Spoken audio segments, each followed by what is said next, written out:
8 o'clock. You got to hit confirm. Here we go. Oh, Do we call you Dr. Shonda cleaning my tonight? glasses, so I forgot the second part. That happened to me, Shonda, last time I hosted. I hit the button. I didn't hit confirm, and TK had to hook me up. That's all right. I got We you. Yeah, live, so though.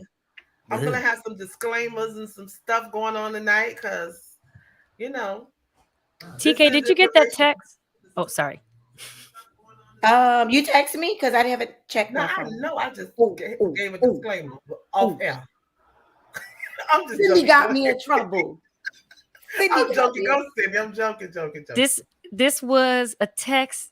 This is for everybody, but maybe not Ryan. Sorry, but their Bank of America is giving out grants for homeowners, people who want to buy homes, and Miami's one of the locations to minority communities. I did see that Did y'all know on about social that? media, and I asked Farrell about it. I need to educate myself to see if it was factual or was there. But yes, I saw it. It is circulating on social media. And then there's now a black bank that is doing it with 1% down in other areas like Tennessee, Detroit, Atlanta, but not Miami. Oh, but I thought you think that was interesting. I'm gonna look into it. You sent it to me. I'm gonna check my text. I think I texted it to you. Okay. Well, let's see who is tuned in tonight. Hi, Katrina. Katrina, one of our gonna be faithful there. viewers. With her new baby and all, honey, she be on point, ready to tune in at 8 o'clock. Wait, how old is Katrina? Have you had a second baby? Wait, second? She done moved on to the second? She said new baby. I'm like, new? How old is the baby? Well, he's not a year yet, so he's new. I think I saw a picture that he's 6 months, I believe. Wow. I know, right? Jordan, that's auntie baby, because Shonda swears she the godmama. I am. Hey, Brian. I actually watched football, you guys, yesterday. What? I watched several games. I thought Ryan David would be proud of me. Proud if you enjoyed it. If you didn't, don't watch. Don't do something you're not interested in unless you're doing it for somebody else. And even then, maybe tell them, yeah, well, it's not for me. Mean, Ryan. It was compelling. There you go. The Raiders Cardinal game. Oh, that was a good one. Okay. I didn't get to see it, but I saw the clips. That was a little tantalizing there. There you go. They threw and they caught. With the acting. It was like, on that note.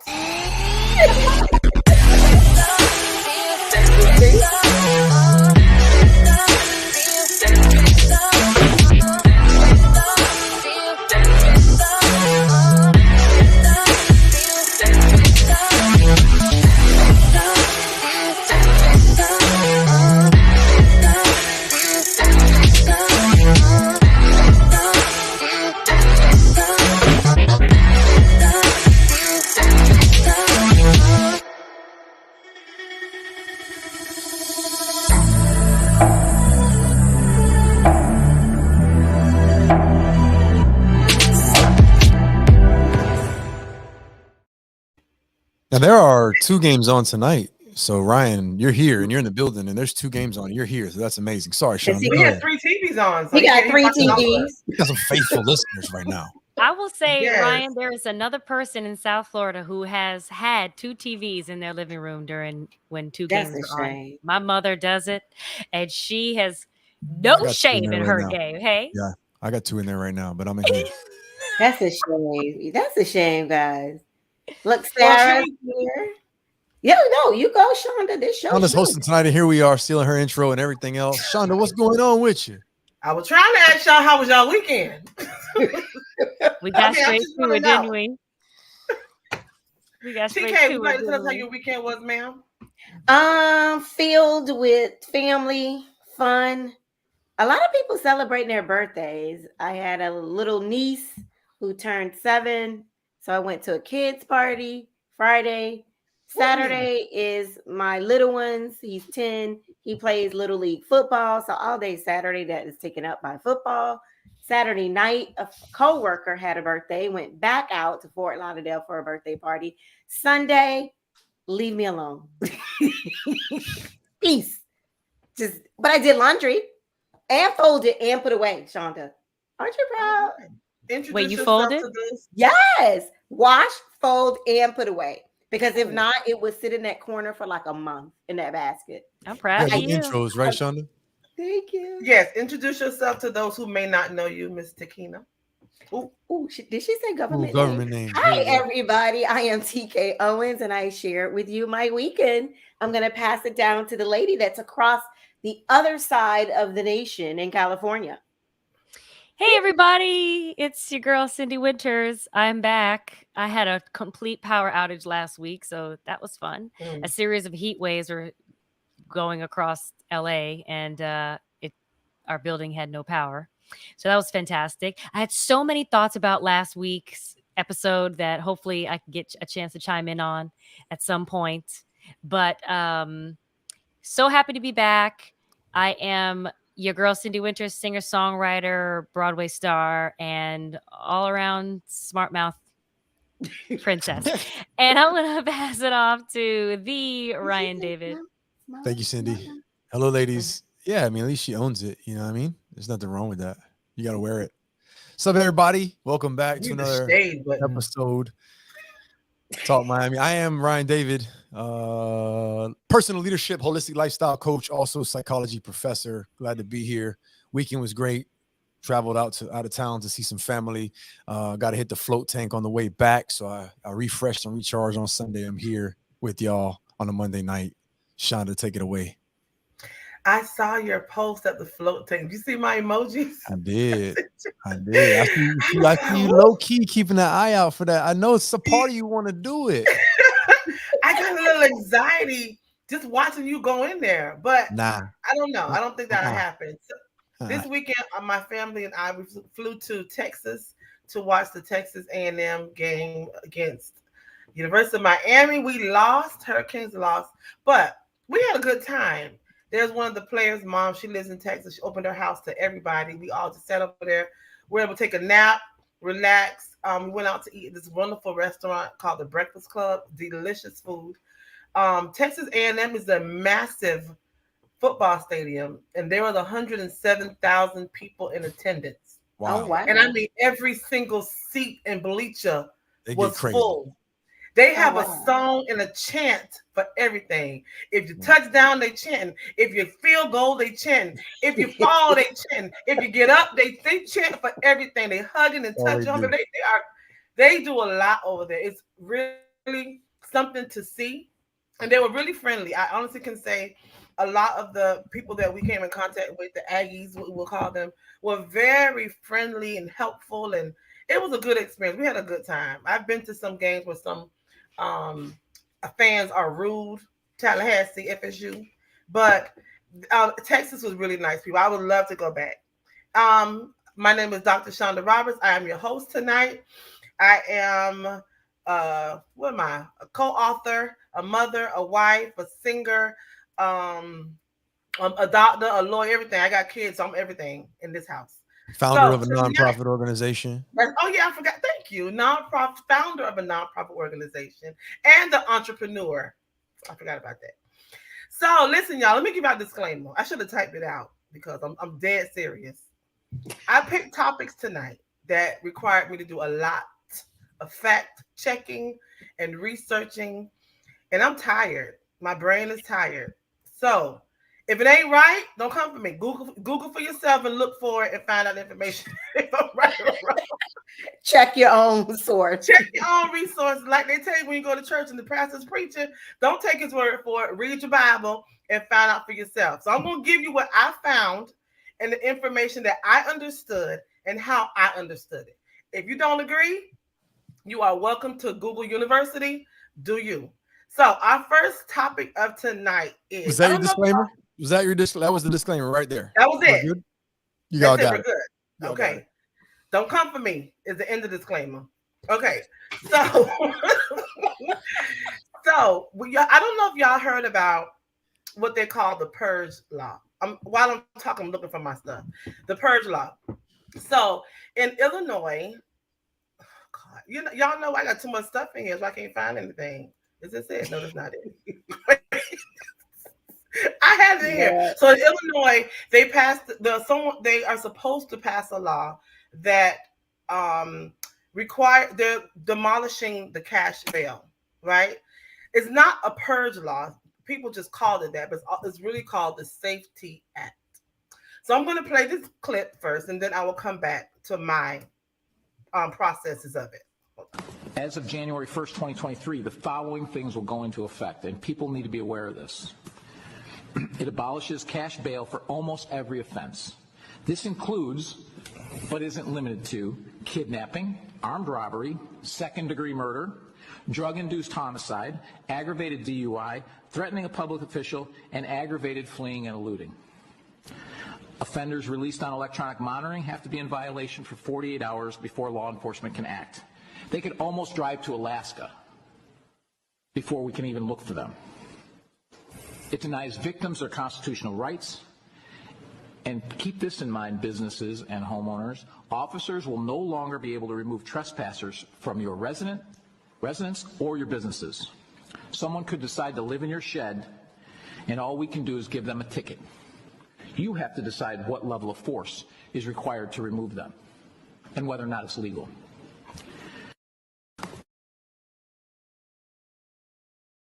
Well. Did y'all hear that? Wow. What did you understand that to be, TK? I just want to know. I have a saying. I don't want to speak on it until I understand why are they doing this. Is there a reason? Well, what I took from that is pretty much just go do what you want. There is no crime. Just go out and do what you want to do because there's no consequences. That's what I got. And I'm asking this first because that's the very first thing I thought when I saw. This is the very first video I saw that ever being mentioned, anything about in the social media news. So I started looking stuff up. But that was the very first thing I saw. Like, what you mean? No one can get arrested, or no one will get arrested, or cash bail is gone. What does that mean for the people? Cindy, from that video, what do you hear or understand from that? And then Ryan, you go after her. How's the city going to make money? That bail bonds made the money. Number one. B, oh my gosh, that's so scary. Yeah. It sounds so scary. So you could just rob me and be out the same day? It just feels like it must have been getting so bad that cops are like, no, we just can't get involved. Like, just do what you want. You know, and if anyone does not know, too many of us out here getting hurt. Right. The Purge came from the movie that came out about the government allowing people to come out of prison or jail for a day and creating or committing any crime they want, whether they were in jail or not. You're a citizen of that city or town. You were able to commit a crime for, let's say, 12 hours until the next morning and not be charged. So if I ain't like you, TK, I can come to your house, cut you, stab you, beat you up, whatever, and I have until the morning to do what I want to do. So that's where everyone gets the purge from. And they were putting the purge with this and calling it the Purge Law. That's definitely not what it is, but that's what people are getting this purge. Is this art imitating life? From. I'm sorry? Is this art imitating life? The government imitating life, but we'll keep it moving. Right. Cindy, if you're done, Ryan, you can go ahead. Yeah, Cindy, I didn't want to, was that? Yeah, that's all I got. I mean, I think I'm not a person of too many words. Yeah, okay. Say what now? Anyway. Yeah. But I think I got a lot of jokes, but I don't have a lot of words. Yeah, that's one of them. I think how will the counties make money? Firstly, cash bonds are important. Also, it's super scary to think that police officers and law enforcement cannot protect people if there's a problem. If there's a serious problem. But the crime rate in Chicago, specifically, I don't know about all of Illinois, is quite high, and certain parts of Chicago are quite high. So, you know, these police officers are putting themselves in danger regularly. So I know in San Francisco, there is a sort of a similar law that law enforcement don't really get involved when there's something serious going on, whether it's theft or violence. They don't really get involved. Yeah. Couple things here. Can I jump in? Yes. Go ahead. Couple things here. First of all, I put in the chat there. what the actual name of the law is, because I'm one that, and when I'm with you, Shonda, as far as I want to just say a few things technically first, then I'll maybe give my 2 cents. But I don't like when things get legs and they take on a life of their own. And so Purge Law is a nickname. No problem, Sean, to bring it up because that's a nickname. But she did the right thing, which was she admitted and she acknowledged, I should say, that the actual name is different, the Safety Act. But actually, the Pretrial Fairness Act was this Purge Law part. So, okay, so that's just to recognize that, because like the Don't Say Gay bill. I mean, we had students at the college that thought that was literally the name of the bill. Like, we had to educate them that that's not a real thing. That's a nickname. So let's be real specific about this. So anyway, that's that. Thank you for acknowledging that, Shonda. Now, the other thing I was going to bring up is, what's cash bail? Somebody might be listening, like, what are they getting rid of? So cash bail, you get arrested, you go to jail, you have to post bond to bail out. There's a certain amount of money you have to put up as almost collateral for you to get out, essentially. And if you don't have that money, you're not getting out. That's really what bail roughly is all about. If y'all want to chime in and give you 2 cents, I have, unfortunately, a little bit of experience with that process. Just going to put that out there. That's how that works. So that's what cash bail is. This law gets rid of cash bail for, like the gentleman said, essentially a bunch of crimes. So you go to jail, maybe you get processed and you get right back out, or you get a ticket. I don't really know how they're doing that. So yes, Cindy, I'm with you as far as there's going to be a lot of money that's not made, bail bondsmen and so on.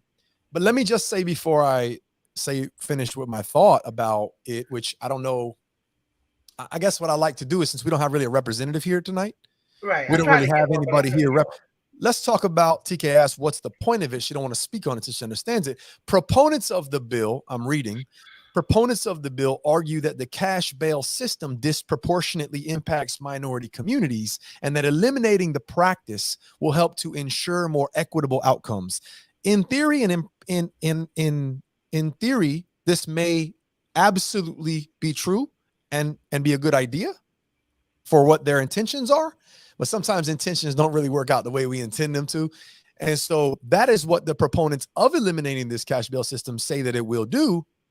But are they looking at the collateral damage of what else it will do in the process in their attempt to establish this thing they're calling equitable outcomes, which I don't know if equitable outcomes means everybody's equally out on the street after they commit a crime. Don't know if we want equitable outcomes with everything that we do. Now, that being said, I think that, all jokes aside, obviously someone commits a crime and there's a bail posted or a bond that they have to match and they can't afford it. They stay in jail. Someone commits the same exact crime. They have the means, the money, they can get out. That seems to be not real fair. I think that's what they're looking at. That being said, do they still got to go to trial, Ryan? Pre-trial. Yeah, that's what I'm saying. It's pre-trial. Okay. They go to trial, but they're out of jail. They're not incarcerated. They're not contained. They're able to fight their case while being free. Right. So like, you hear of these celebrities, they get arrested, they post bail, they just wait till their trial date. They're just chilling at home, or they're out, they're waiting, they posted bail. So they have that money's put up now. They're responsible for that. If they don't show up to trial, that's the money they have to forfeit, and so on and so forth. And then they have the warrant out there for arrest. But the inequity part, I think, that they're talking about is that some people can post bail and get out and be free, and some people can't. This, though, like you said, some of the crimes, maybe we should just get rid of bail for anybody for some of these crimes, and everybody who commits the crime stays in jail. But then that gets to the space and so on and so forth. So maybe that's a little more information for you to understand what's going on there.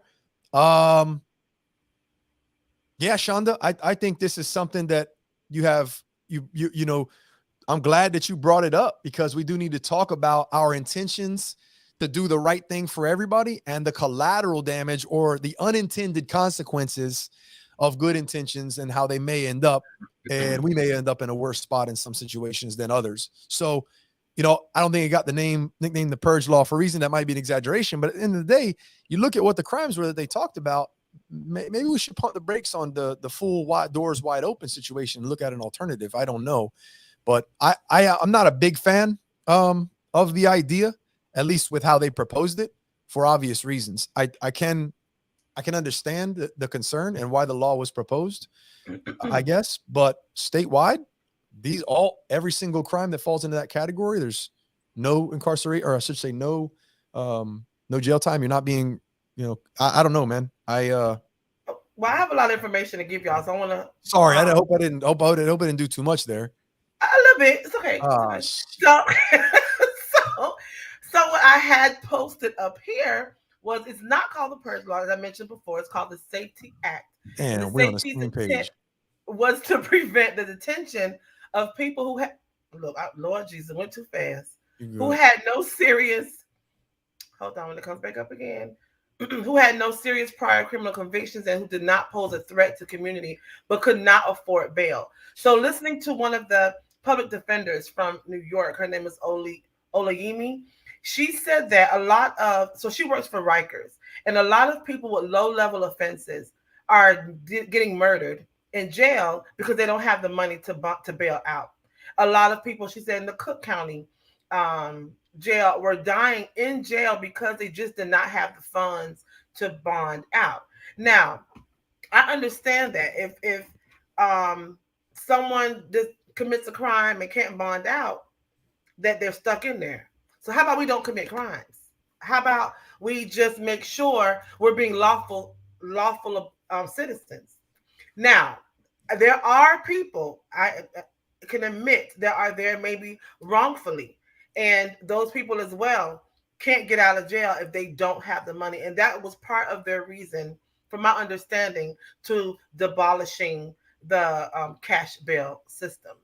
I also got just a little clip of her speaking on this to maybe help answer some of the questions, TK. So I'm going to go ahead and play her clip really quick. The first lie being circulated is that this bail reform will prevent police from being able to make arrests. False. Not only can police arrest whoever they want, like they've always been able to, all the bail reform law does is encourage them not to make completely low-level arrests that they could write tickets for. And you wanna know what else? You wanna know what else? A law enforcement agency proposed that language. What the Public Safety Act would take low-level crimes, low-level misdemeanors, non-violent crimes, and instead of those being bail eligible, where you sit in jail because you don't have the money, you fight your case from the outside because now judges cannot set bail and keep you incarcerated for something they probably otherwise would not have been able to. What this Public Safety Act would do is it would get rid of the cash bail system. It doesn't mean that nobody goes to jail pre-trial. It means that instead of whether or not you're free or you're in jail being determined based on how much money you have, instead, prosecutors would have 3 different options that they could keep you detained should they so choose. Prosecutors will have an option to present evidence to the judge showing that you are a threat to public safety or that you have engaged in some kind of willful flight from prosecution, or if you're simply charged with most felonies and they can have you detained pre-trial. So they will arrest you. I know it's confusing because I was like, what? Say what? Now this one said this one said that. It takes a whole, I pulled up the act myself. I read it. My brain got scrambled. I was like, you know what?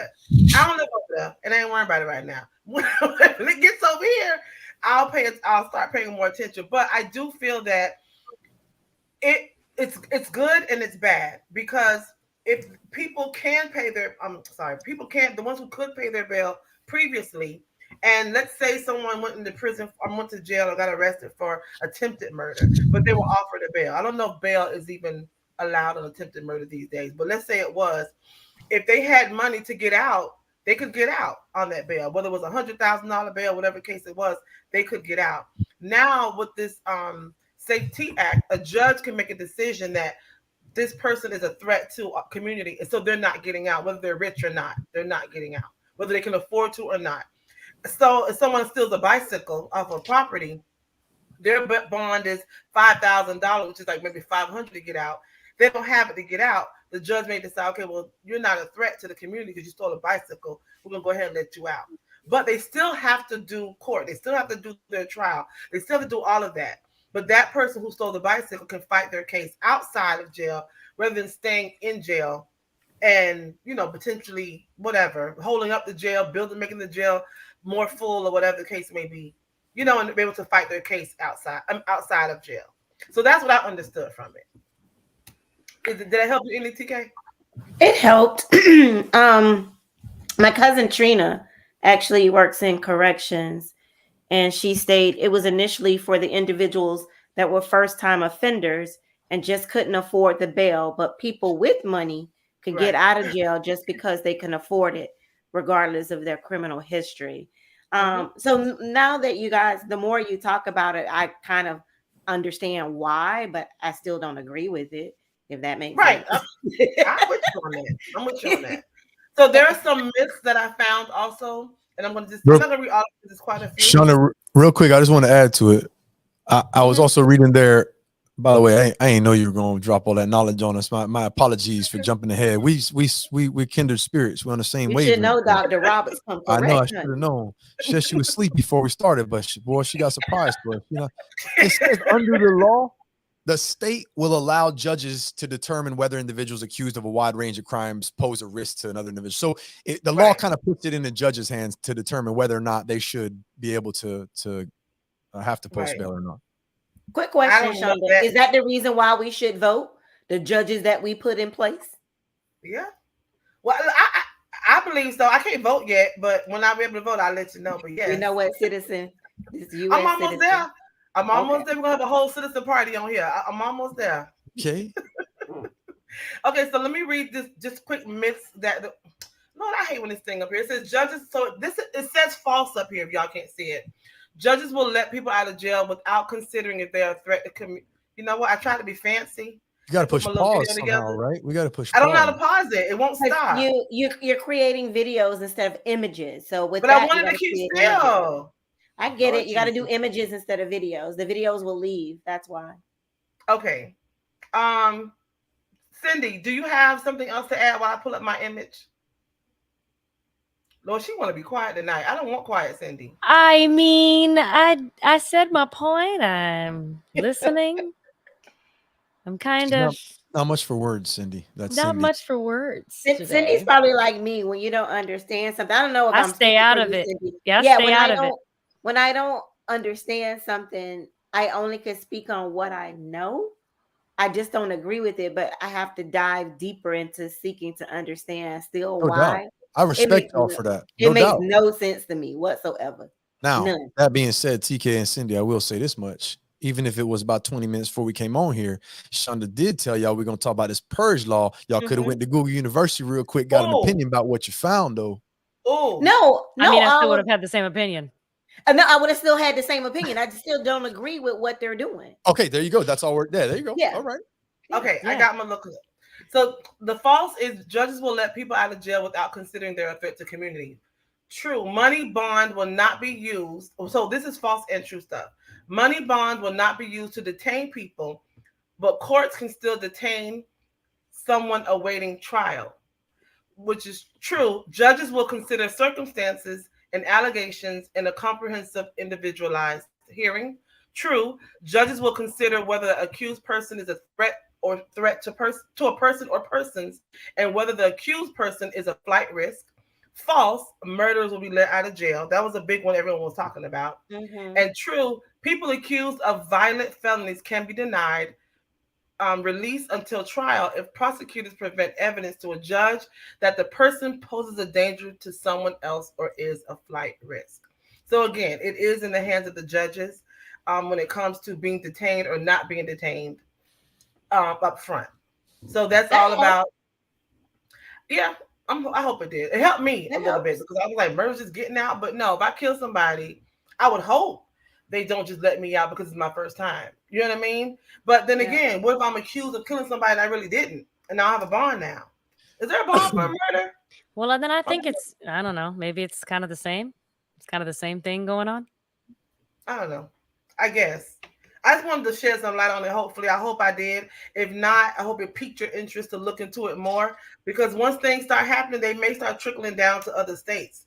So for those of y'all that like to be criminals, how about go find a job and stop being a criminal? Because you may not be able to bond out of jail. So I hope it helps somebody today. Because I don't know. No, so like just a real last thought. I think it's a slippery slope in the wrong direction. It might have good intentions, but if it even trickles into the wrong direction, which is really just condoning this complacency about committing crimes and how it will get processed, and that there's not as much of a slap on. If that even enters into the psyche of people who have malicious intent, we're doing the wrong thing. You know, I don't think we need to be cutting people's heads off when they steal something, you know, or hands. That's not what I'm saying.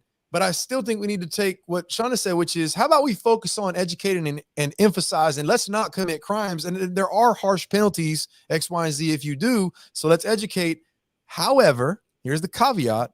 There are some areas, some regions, some communities, some neighborhoods that need a little extra resource to get that education, that encouragement, that support. And I think that the broad sweeping statements or ideas of let's not commit crime, well, we know that's a good idea. We know that's what we should focus on. But I think that there are certain pockets of people, they need a little bit of extra injection into those areas to help support, educate, and facilitate what we know is seemingly common sense. But maybe it's a struggle because there's more of a lifestyle that surrounds people of crime that it's not as simple and as easy as just, well, yeah, I'm going to choose not to commit crime. So it's more nuanced than that, I think, than just a simple statement. Well, I know that when speaking to the youth that I have spoken with, a lot of times you have conversations with them and they feel that going to jail sometimes is not so bad because they can bond out. Or if this is my first time getting arrested, I'm not gonna do much time. I could bond out. Or my first right? Exactly. I mean, but they're not worried about their record and getting a job. Yes, they're not thinking about that. They're thinking about the penalty. They don't think about that. Immediate penalty. They can get back out on the streets and do it again, and it's hard. It's a lot. It's a lot going on there. Yeah, right. They think about how they could beat the system rather than how to not be a statistic of the system. And that's their thing. How can I beat that? If I drive with weed in my car, they're not going to take me to jail because it's my first time, or I just got a little bit, just enough to get a citation, but not enough to get arrested. Oh, baby, listen, these kids tell me more than I know. So maybe, like Ryan said, we need to educate our youth more and help them understand what the consequences are, rather than trying to tell them what they should, about talking about having sex in our books, or let me not even go in that conversation. But you're right. But look, if the system is perceived as getting weaker, it's going to be hard for us to encourage students and young people to not. So we can't have a system that is perceivably getting weaker and expect there not to be someone that's going to take advantage of that with where they are. So yeah. Well, thank you all for that. I'm gonna wrap that up because I wanted to bring up, if you don't mind, Trina, my cousin. We should have her on the show. She works in and why can't I think of my words right now? She works for the county, but she says driving with a suspended license but broke in jail versus sexual predators with money bond out. She works in corrections, so she sees this every day.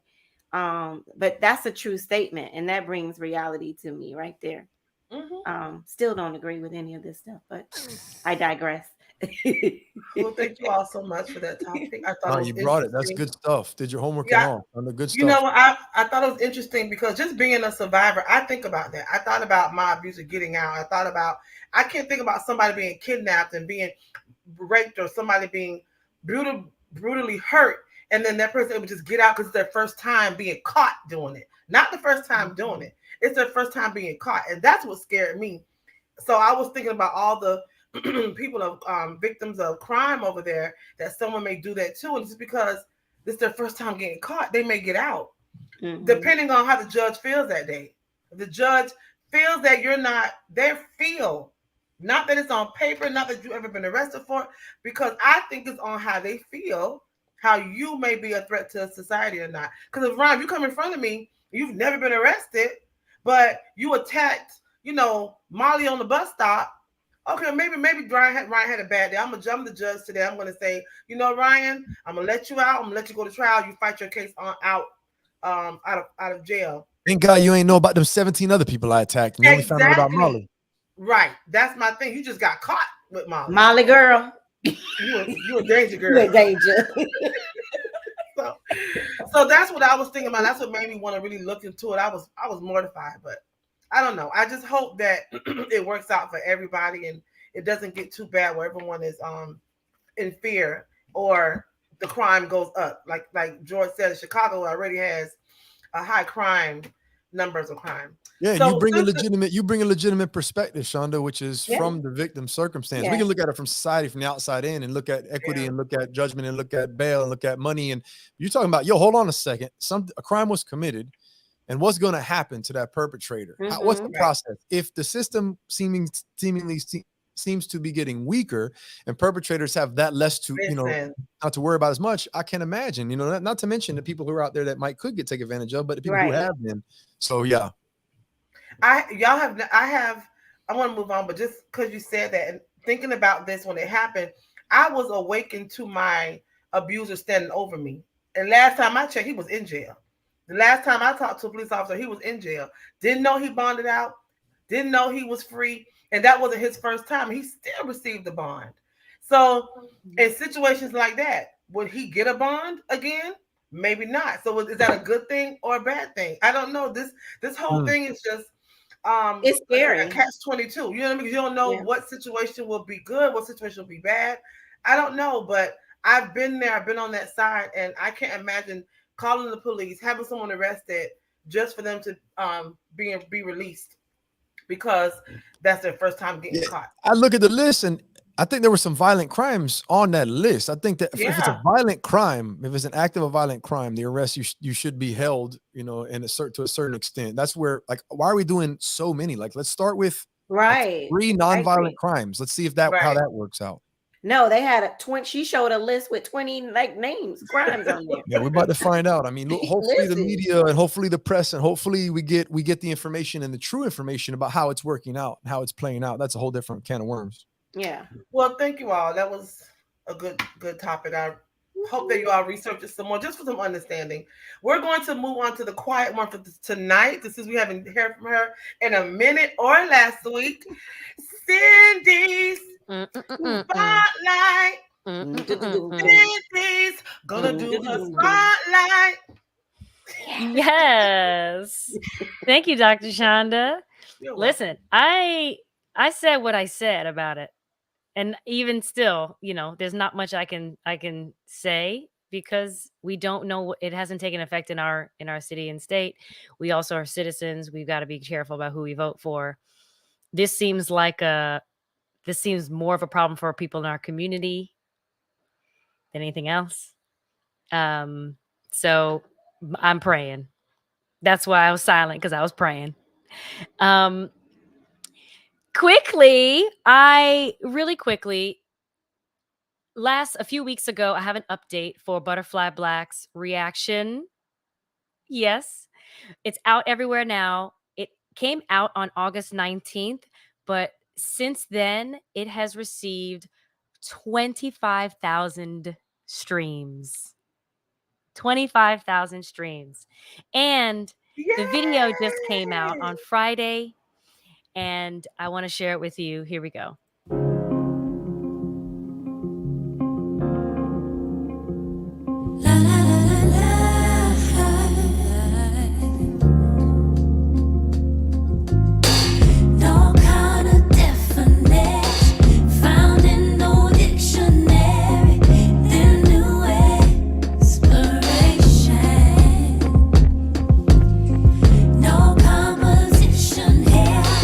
This thing is complimentary.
Feel my reaction.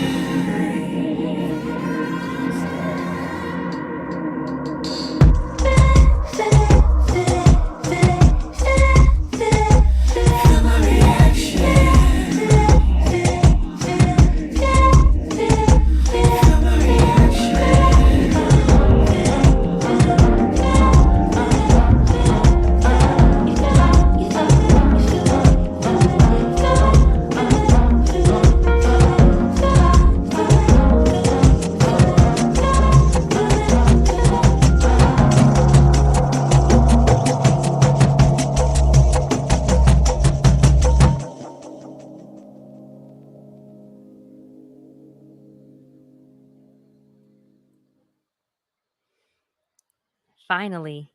Y'all grown and nasty. Ooh.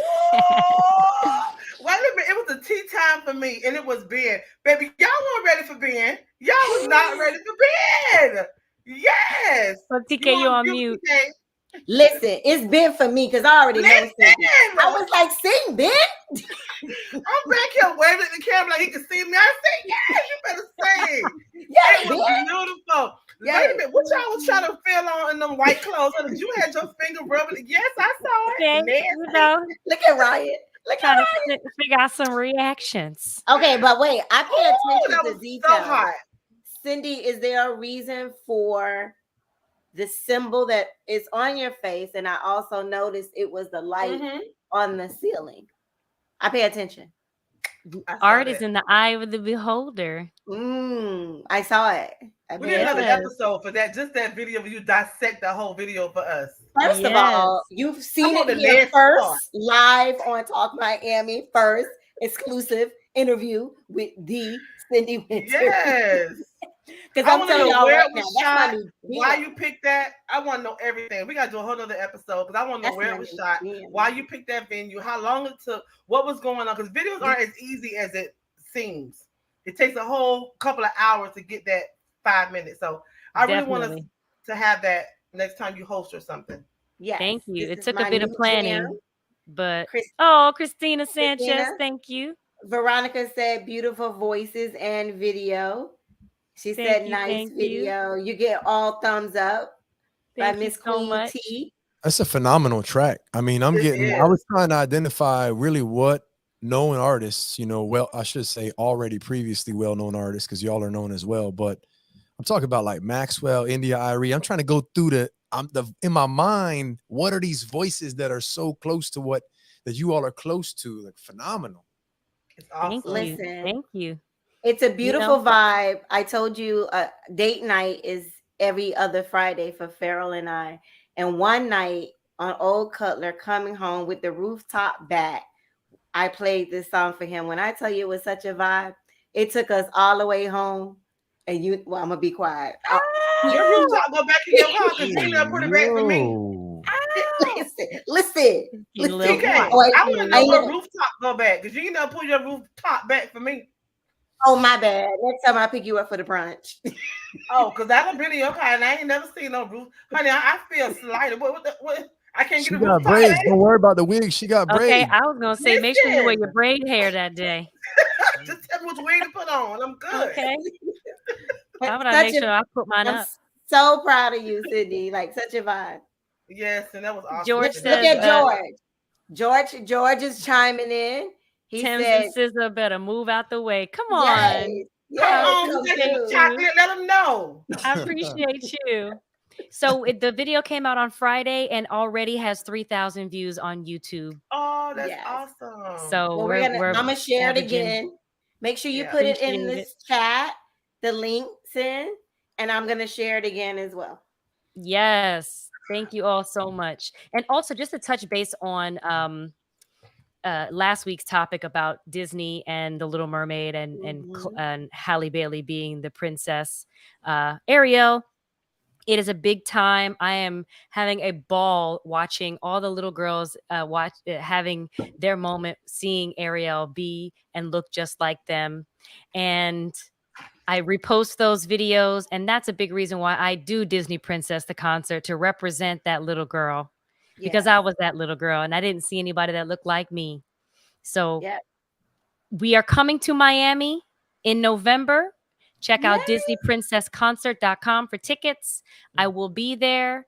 Hopefully the Talk Miami family will be there. Just for that one night. And because it's for my birthday. Yes, we'll be there that same week. Girl. Yeah. So please make sure you check out your tickets. We appreciate you, Cindy's Spotlight. Cindy's did her spotlight. All right, let's move on to the other stuff. What you said, girl? You know I can't sing, so I'm gonna just do background. You can sing. You can't sing well, but you can sing. It's okay. So we're gonna move on. Ryan, David, Professor AB. I'm gonna need your help with this because I know your lips and tongue is ready for this topic. I know you are. You're in my wheelhouse with topic 2, right in my wheelhouse. Yes. I'll wait for you though. I'll wait for you. I studied this one too, Shonda, so I'm ready for this one. I'm gonna wait for you. Thank you. So my reason for picking this topic is because I don't know if the pandemic just brought out some narcissism in people or it was already there and it's starting to come out. A lot of people have been dealing with people that in relationships, they're finding out that that person has narcissistic traits, or maybe they already had them and they ignored the red flags. Whatever, however, I'm hearing it more often. People are running into it a lot in their families. I have 1 or 2 in my family. And for me, I just decided to separate myself. So I wanted to talk about how do we define it? How do we see it? How do we notice it? And what to do if we encounter it. Now here, y'all know Dr. Shonda ain't good with the slides. My glasses are a little blurry, so I'm trying to find my top. Here it go. Narcissism. Y'all already know, TK. Don't laugh at me, TK. Don't fuss at me when we get off here. So in looking up and doing my research in narcissism, because we hear narcissist all the time. We hear that word. People throw it around when they don't like somebody. People throw it around when someone does something they don't like and they're just mad at them. But what really is narcissism? So I didn't know there were 2 types. And also, let me put up here where I got my information from, because I know you're supposed to cite your information. I got it from webmd.com. So this is where I got most of my information from. That must be true. There are 2. Say it again, Ryan. Cindy said it must be true. I don't know. I'm just telling you where I got it from. So narcissism, there are 2 types, according to WebMD. Grandiose narcissism, most likely treated as if they were superior or above others during childhood, meaning the person who may show grandiose narcissism. Vulnerable narcissism, usually the result of childhood neglect or abuse. People with this behavior are much more sensitive. I don't know if there's more than 1 or 2 different types of narcissism, but those are the 2 I found. And before I go further, do you want to confirm or deny this, Professor AB or TK? That's what I read too when I did my research on this. I see that it had a lot to do with childhood trauma and how they were raised. But I have so many questions, but I'm gonna be quiet because I want to interview you, Shonda, based on what you found. This is not what we're doing tonight. Because I have so many questions. Or maybe I could ask Ryan later whenever the time is appropriate. No, you can ask, I'm just joking. You know we're gonna wing it. We're gonna wing it. Go ahead, Ryan. Yeah, so narcissism actually is a pretty interesting phenomenon in psychology. And I guess 2 things real quick. And then again, actually, let me just stick to the script and answer your question. I'll go ahead and confirm that generally speaking, when we look at ways in which narcissism manifests in people, we do generally see 2 types, and it is the 2 you talked about. Now, the source and the root of them is a lot more complex than just limited to what you just had there. But absolutely, grandiose and vulnerable narcissism are the 2 that you may hear once you start looking into narcissism. I was just going to add, and I hope I'm not stealing anything here. There's narcissism as a trait, and then there's narcissistic personality disorder, which is diagnosable. Okay, you're absolutely correct. It's just that there was some of the information I couldn't put everything. Okay, but you're absolutely correct. I tried to break the definition down as simple as I could. Just I can like elaborate I said, on that after you go, and I come back. I'll elaborate in a way, maybe thank put it all you. together. Like my disclaimer said earlier, if you want to know more, research it yourself. I just did what I could do in the time allotted. And because I wanted to just give you maybe something to go look up. Maybe you're living with someone and they may show these traits or behaviors and you need to look into it further. This was just to pique your interest. I'm not going to give you the whole everything because it was a lot of information. A lot. So I found some signs of narcissism. So some signs are, and also in listening to this and reading this, look at yourself. Don't just look at who may be around you that may have these behaviors. Sometimes we got to check ourselves and see if we're that person. Which would be close to impossible for a true narcissist to do. I know. I'm just saying. Because they don't ever agree right. with any of this. But go ahead. At least you suggested it. Yeah. Because I got so many questions, but go ahead. Just a suggestion. It may, like I said, of course the narcissist will be like, no, that ain't me. But just a suggestion. A lot of times we have to look in the mirror and not out the window. Sense of entitlement, manipulative behavior, need for admiration, lack of empathy, and then also arrogance. Those are signs that I found. And I'm going to read something that I found also. People who show signs of narcissism can often be very charming and charismatic. They often don't show negative behavior right away, especially in relationships. People who show People who show narcissism often like to surround themselves with people who feed into their ego. They build relationships to enforce their ideas about themselves, even if these relationships are superficial. In reading this, and also what you all said, narcissists do not seek help since it doesn't fit the self-image they have of themselves. They may need the encouragement of a loved one to help them seek out professional help. So that goes into the part of how do you handle a narcissist or someone in your family, someone you may love? How do you help yourself if someone tells you you're a narcissist? So I have also dealing with narcissism. I put encouragement because I'm always open to encourage somebody, whether they take it, receive it, or not. There's ways to encourage people. But like we know, some narcissists or people who have those traits, personality disorder, may or may not even think you're talking to them. Like, I encourage you to find help. Right. Please. Avoid direct confrontation because those with narcissist personality disorder are extremely sensitive to criticism. Calling a true narcissist a narcissist typically backfires and worsens the situation. Another way is don't accept harmful behaviors. Focus on choices, set limits. That is my favorite one. Set limits, put up boundaries. That's me all day. And get support and professional counseling. Only advice I have from dealing with people that I felt have narcissistic traits is that if I point out to them their behavior and they make the conscious decision, or maybe it's not conscious, decision to not respect what I feel or listen to what I'm saying, then I have to now make a choice of, do I want to continue to deal with this person? Now, if it's someone that I absolutely can't get rid of, like let's say your mama or something, then you have to set your limits. Decide on when you're going to deal with that person, or know when to back away, or know when to say, you know what, I'm going to call you tomorrow, or we're going to talk about this later. Because there's sometimes they may have triggers. Something you may say may trigger them or trigger their narcissistic disorder.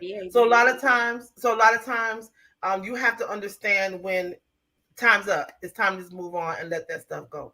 So I said all I know and what I know. So I'm going to let TK and Ryan come back and give y'all some information on what we just talked about.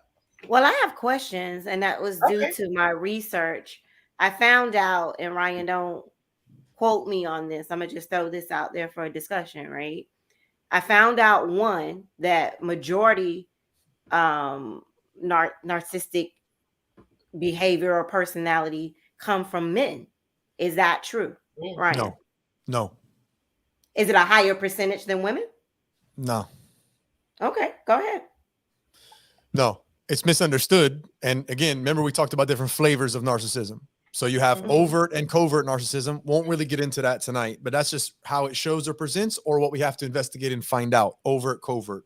But when we talk about grandiose narcissism, and then we talk about vulnerable narcissism, you may see more men that are disproportionately grandiose narcissism, which is one that seems to be over the top and is really self-absorbed. And I'll talk a little more about that in a minute. But then you could see an imbalance in the disproportionate number of females who find themselves or who were diagnosed with the flavor of vulnerable narcissism. So no, it doesn't have a preference.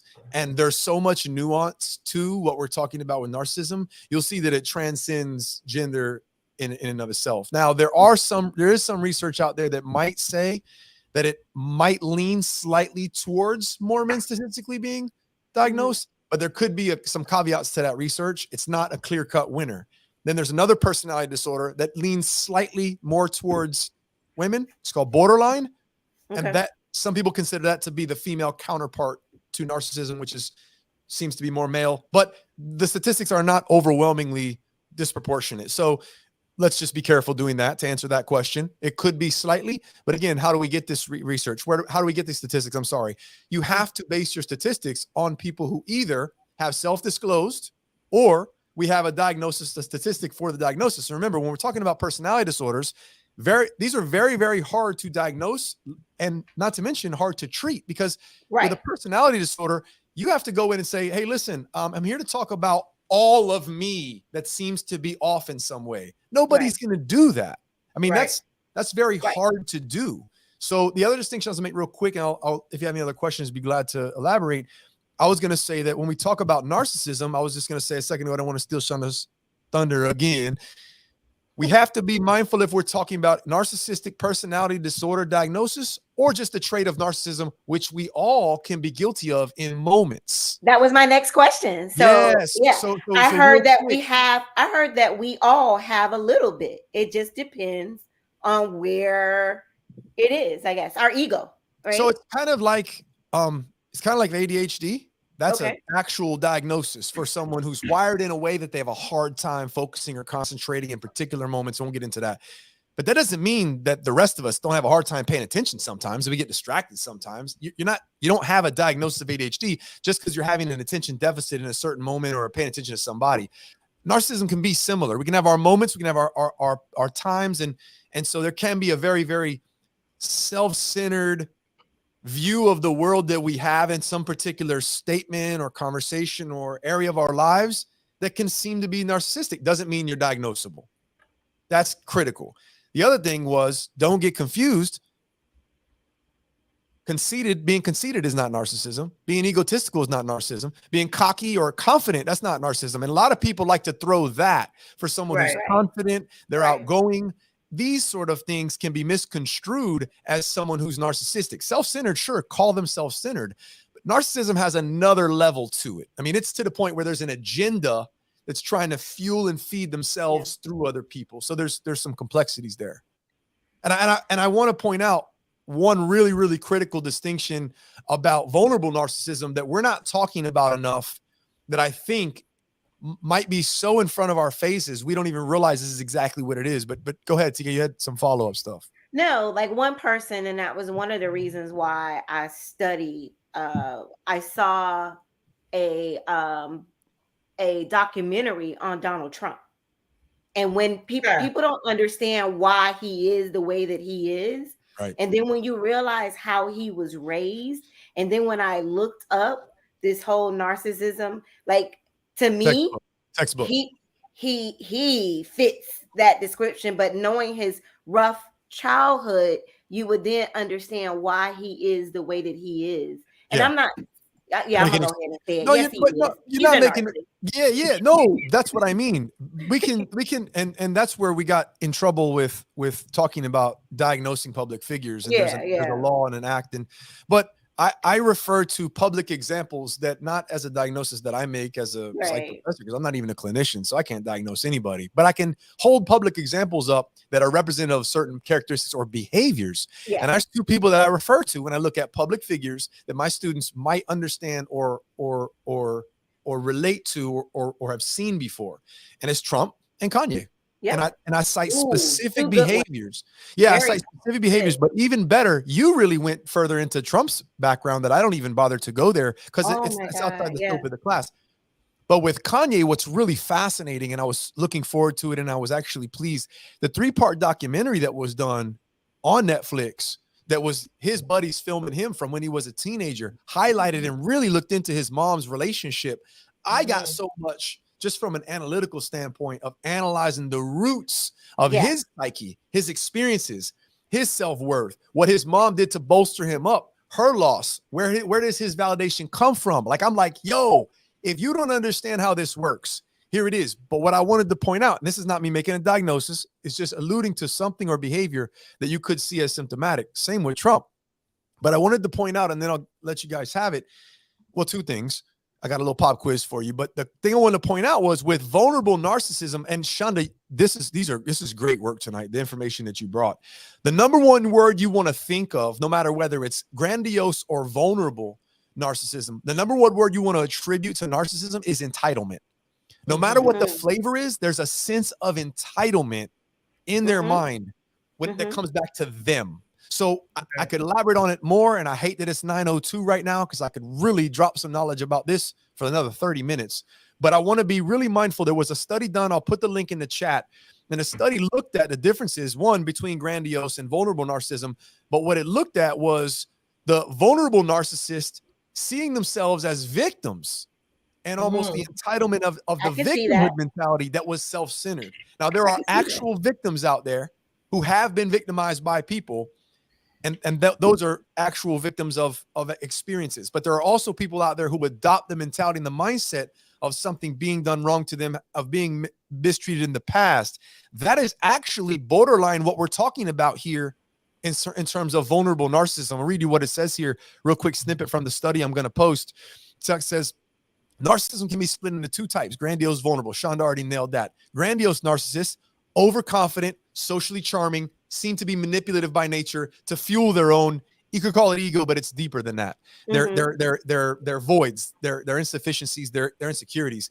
Vulnerable narcissists are anxious and lack self-confidence. Both types of narcissism are highly correlated with entitlement. Additionally, the first study that they talked about looked at justification statements. Check this out. Grandiose narcissists chose statements such as, I am naturally deserving. That's a grandiose mentality. I'm naturally deserving. Listen, I'm going to let you finish, but what I had to say is more important than you. Let me get the mic real quick. I'm naturally deserving of this moment, okay? There's other elements too. The vulnerable narcissist chose statements such as, I have been disadvantaged in the past.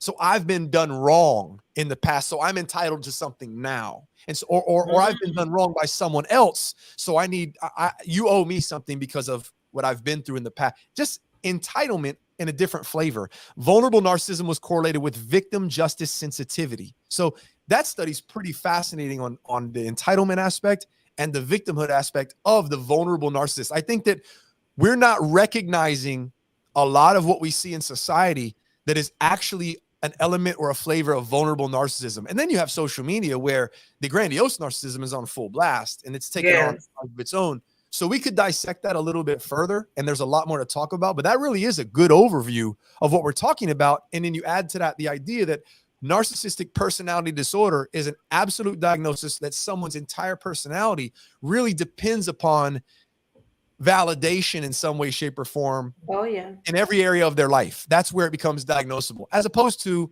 someone has a moment, someone doesn't. And some people say that narcissists are incapable of empathy. That's not true. They just don't prioritize empathy. They don't prioritize other people. They prioritize themselves.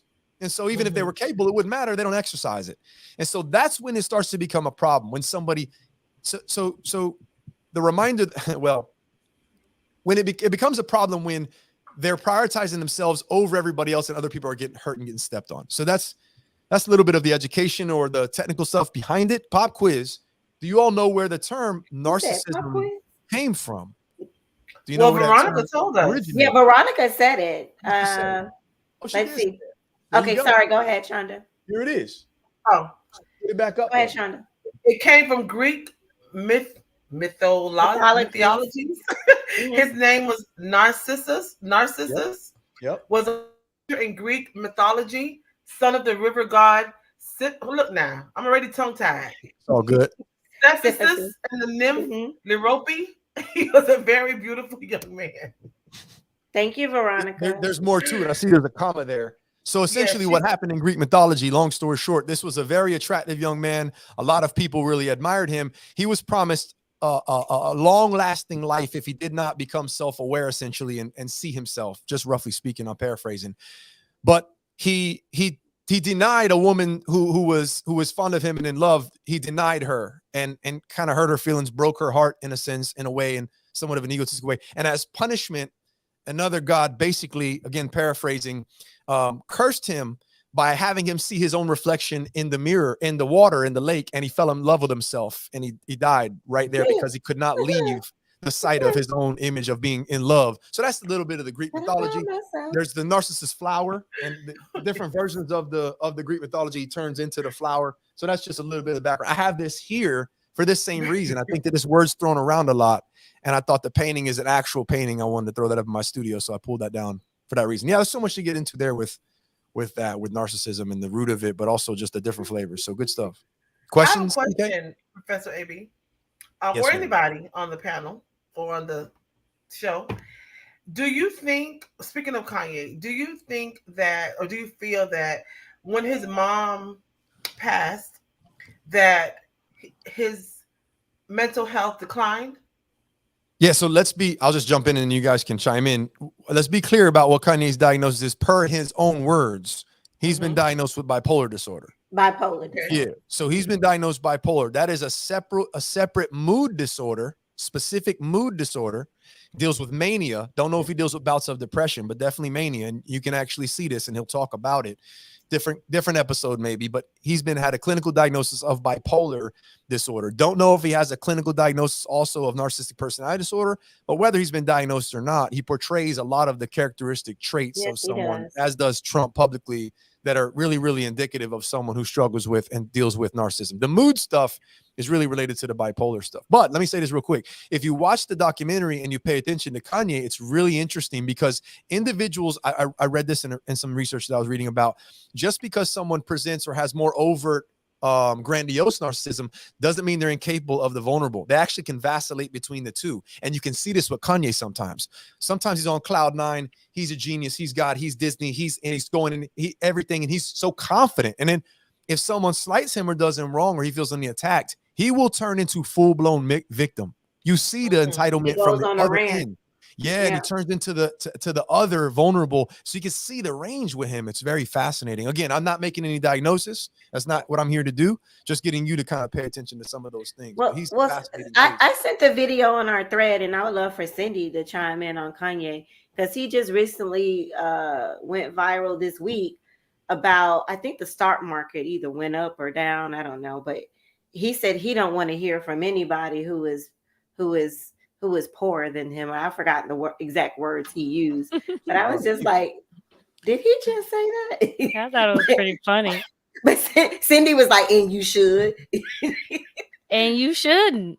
You shouldn't listen to anybody who doesn't make as much money as you, who doesn't take the same risks as you do. Yeah. It's not even so much who doesn't make as much money as me, who also doesn't take as many risks as he does. And he takes a lot of risks. And he's almost in billionaire mode, but regarding Kanye, there's a difference between the persona, and the mental illness. Do I think that there's probably some mania, bipolar situations? Yes. I have people in my family who are probably diagnosed both bipolar and narcissistic personality disorder who are not men. And what we don't realize is that a lot of us in our community have those tendencies, a lot of women, and they raise children under this mental position, and their children end up either becoming children of a person who has like survivors of narcissistic personality disorder or a survivor of bipolar disorder.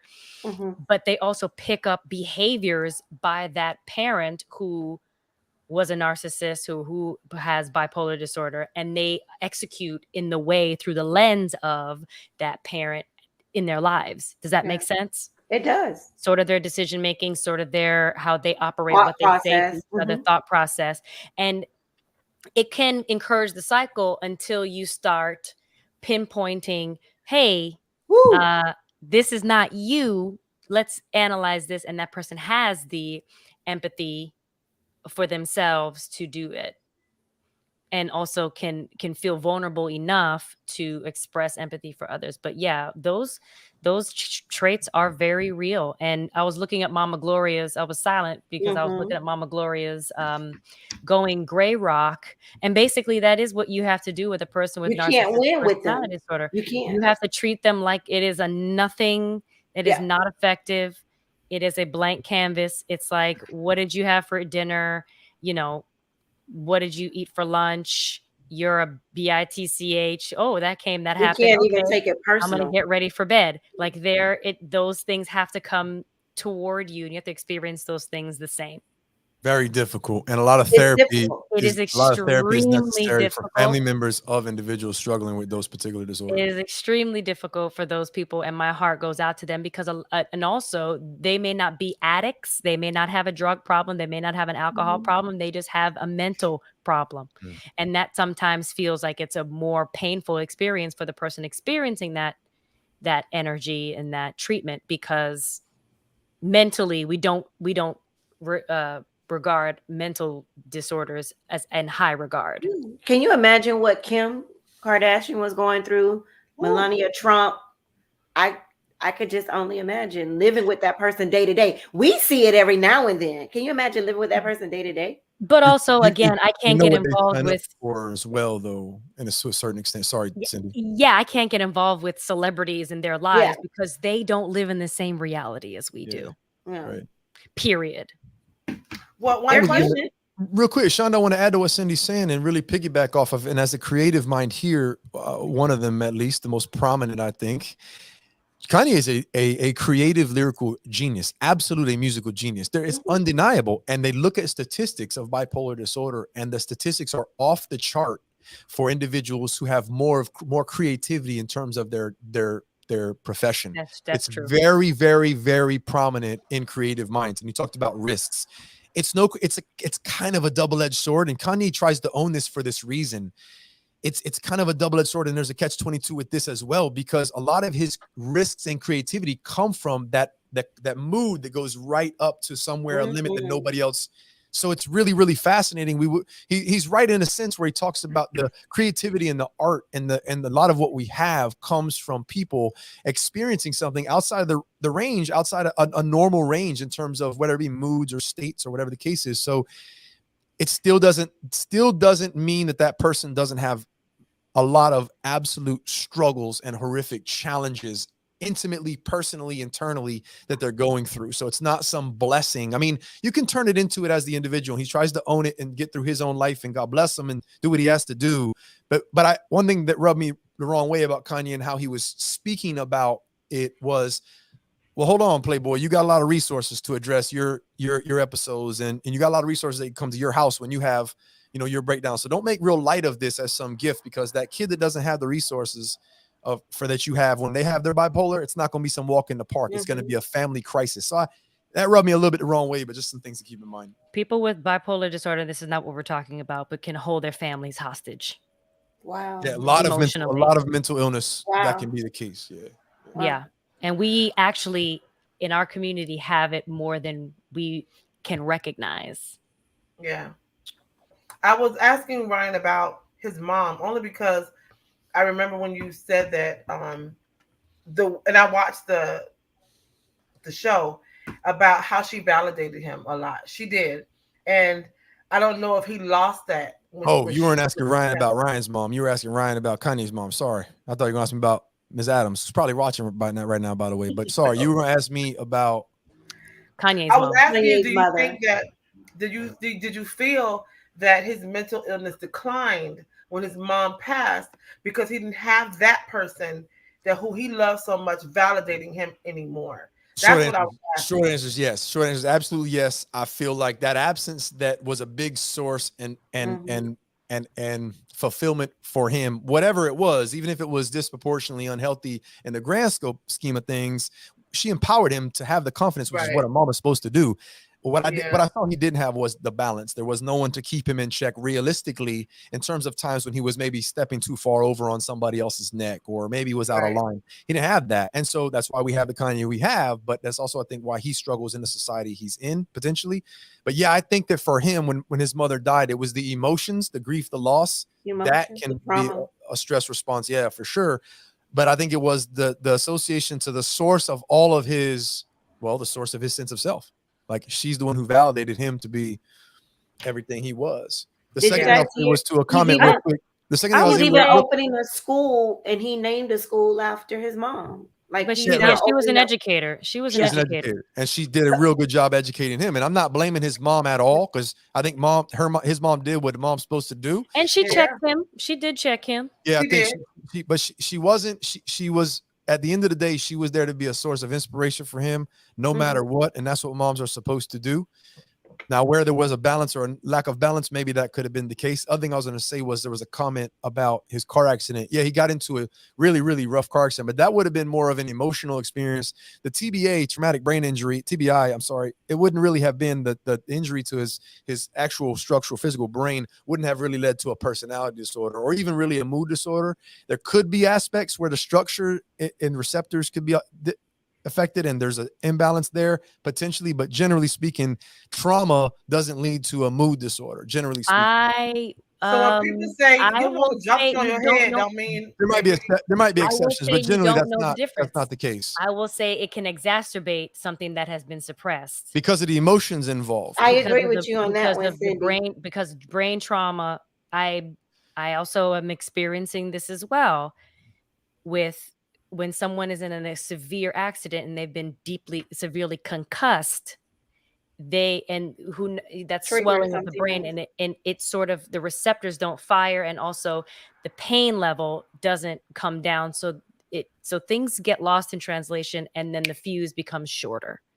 So how you articulate yourself, sometimes your words get mixed and you can't articulate. So sometimes, a lot of time, we see Kanye in these GIFs or these memes, and he's not articulating himself well. It could be a result of a traumatic brain separate injury. issue than the mood disorder, though. Correct. Sure. But it is trauma to the body. Maybe. No doubt. There is definitely something neurologically that happens. Oh, there's no denying trauma to the brain is going to have an impact on your overt behavior or processing. So yeah, we can talk about the injuries that can take place, different areas of the brain that result in challenges.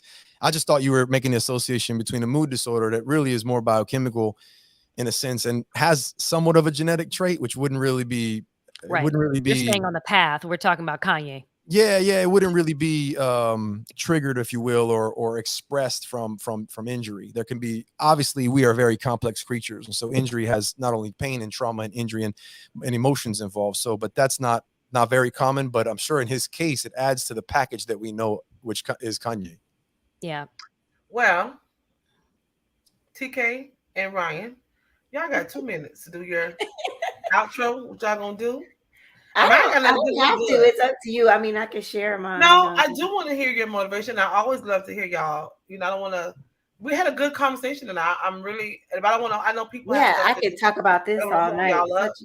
Yeah. Right. This is very interesting. And I'm sitting here thinking only because I've had trauma to my brain for 9 years. My abuser beat me in my head. So a lot of times I feel I have, as I get old, I don't know if it comes with age or is it just because of things that happen. I sometimes question it because I have short-term memory loss. And it's becoming more frequent. But I don't know if it's because of that, or is it because I'm just old as hell? I don't know. But I know that I think about that a lot, that a lot of things that happened, that he never touched my face. It was only in my head. And with objects, with his fists, whatever he could find, he didn't want people to see me bruised up. So I would have lumps in my head for days at a time for 9 whole years.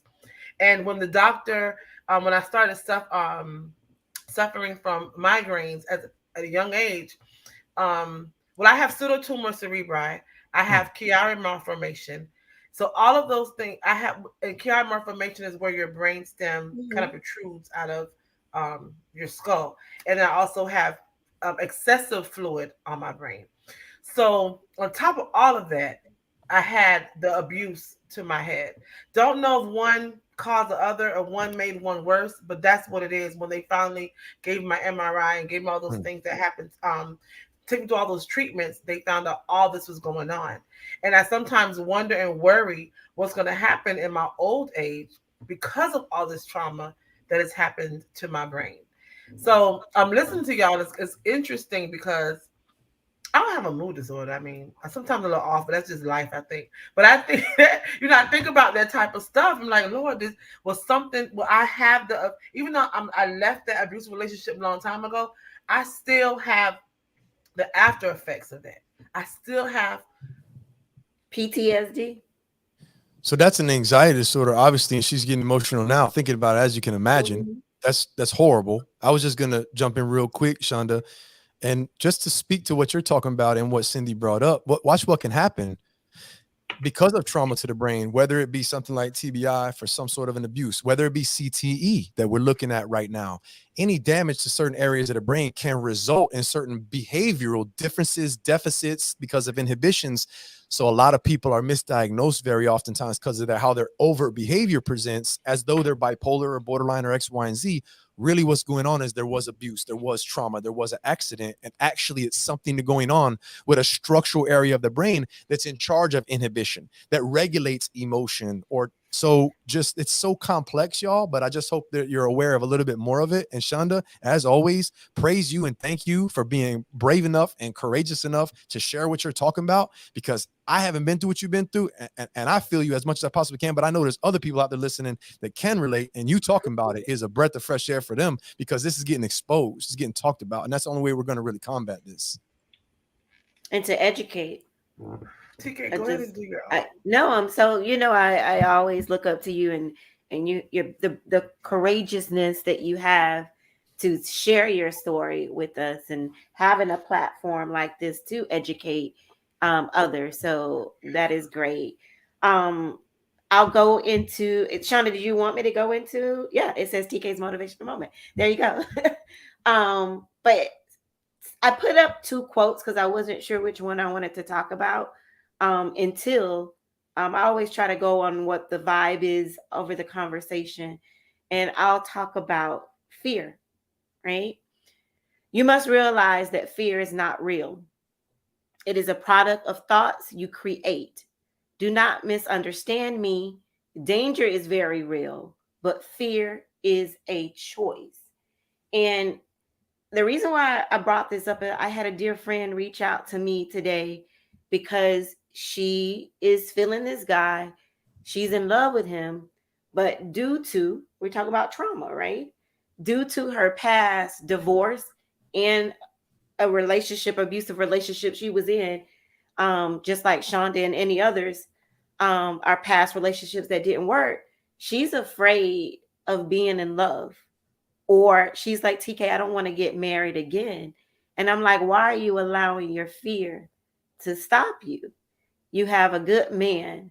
Allow him to see and do the things to see if this will work. But you can either run away. Fear allows you to run away, or you can walk into it. And fear paralyzes a lot of us. So my advice to you guys, well, I don't like giving advice. I can only go by personal testimony, is that I don't allow, rather, my fear to stop me for pursuing my dreams or anything that I want to do. I have always been a risk taker. I rather fail at something than to sit back and wish that I would have done it. And so I know it's easier said than done, because fear is something hard to get over. Shonda shares her fear of getting on airplanes, but she conquers that fear to go see her son. So I just say to you, don't allow fear to stop you for going into your blessings. And that I can go on and on, Shonda, but I know we're getting late, so I'll just stop it there. But don't let fear paralyze you. Walk into your destiny. From my mouth to God's ears. Thank you, guys. Thank you so much, TK. You're welcome. You're always an inspiration. I'm sorry, y'all. I just had a moment. Don't ever apologize for that. You don't ever have to apologize. No, it's just something that I'm laughing. I'm always bubbly, but it's something I do worry about. I don't know what's going to happen or if anything's going to happen, but it's just something that when you're talking about Kanye and him not being able to sometimes get his words together, I struggle with that. There's a lot of things that I struggle with, but I trust God and I know that He got me out of that, so He'll get me through anything else. Ryan, can you please go ahead and give us your? I'll push pause on the Real Talk episode for tonight, and I'll save it for next week because I could shorten it, but I think my Real Talk I had in mind for tonight could actually evolve into an actual segment. So y'all stay tuned for next episode. Next week I'll drop the little Real Talk on you I had for tonight. And actually, by the way, real quick teaser, I referenced more Greek mythology. So if you're interested in that. Ooh. We're going to talk a little bit about that one. But I did want to say on the way out that episodes like this, they might not be the most fun or enjoyable, I think that they're probably the most important ones, though. And again, I'm grateful to be on a platform and involved with people who are thinking, who are having discussions, who are tackling conversations, and who are sharing stories that are really going to help impact, if not one other person, thousands of other people eventually. But this is how it starts. So I hope everybody listening, everybody watching understands the power and how important these messages and this information is. Think about it for yourself, but share it and educate yourself in these areas. I would encourage you to do. This was awesome. We actually went an hour and a half. Really they have been begging for an hour and a half, and they finally got it. That's your show. So you can, Cindy, would you like to go ahead and tell the people where they can hear us, watch us, subscribe? Absolutely. Please, in the chat, you'll see that we put up what you thought about the episode. Let us know what you think. Hit us up at our email at talkmiamishow@gmail.com. You could always follow us on Facebook, Instagram, and on all social media, Twitter, at Talk Miami Talk Show. Subscribe to our YouTube channel where you can check us out live every Monday night at Talk Miami Talk Show. And then if you are checking out the podcast after Monday night, on your local streaming platform, you can check us out on Spotify, iHeartRadio, Apple Music, Apple Podcasts, and Google Podcasts at Talk Miami Talk Show. Thank you all. Oh my God, I'm trying to get rid of these. All these tickers running across the screen. Thank you all so much. To all of our viewers, I love you all. Thank you so much. You all are a great support system. As you all know, I am transparent. I don't hide anything. It is what it is. I thank God for my support system. I thank God for my husband. He's over in the back asking me, am I okay? I'm okay. Respect that man. That's right. I'm okay. It just, it is what it is. So I thank y'all. I appreciate y'all. Who's hosting next week? What are we doing next week? We're here for you. We got you. Next week. It's me. We're probably going to do some more crying because I know I'm talking about healing. Oh, Lord. Get ready. I know I'm going to be sick. I'm already sick. I'm calling out right now just in case. No, you're in a good place because I know you're healed. We're still healing, right? Yes, of course. I think I'm healing every day. Every time I wake up, it's another notch in my healing belt. Well, you all have a good night. We love y'all.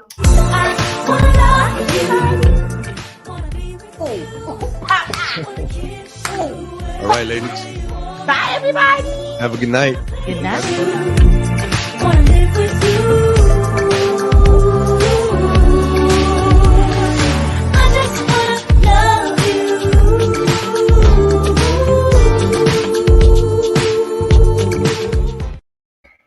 All right.